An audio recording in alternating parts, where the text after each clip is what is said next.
C'était à la Mecque des révolutionnaires, un certain 15 novembre 1988, que le drapeau palestinien flottait dans l'hémicycle du Palais des Nations à Alger, donnant ainsi la naissance à un État palestinien souverain et indépendant.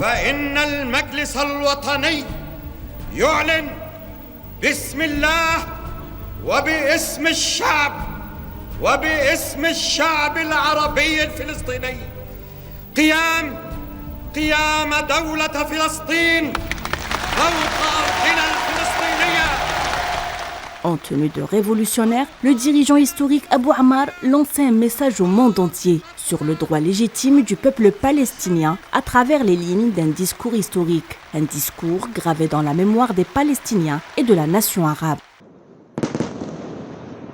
30 ans après, cette commémoration intervient dans un contexte d'agression génocidaire et de crimes iniques pratiqués au quotidien par l'occupant sioniste dans les territoires occupés, notamment dans la bande de Gaza depuis le 7 octobre dernier. Mahmoud Abbas n'a pas manqué de faire une déclaration à l'occasion. Pour le président palestinien, la guerre injuste et abjecte contre le peuple palestinien est une guerre contre l'existence et l'identité nationale palestinienne.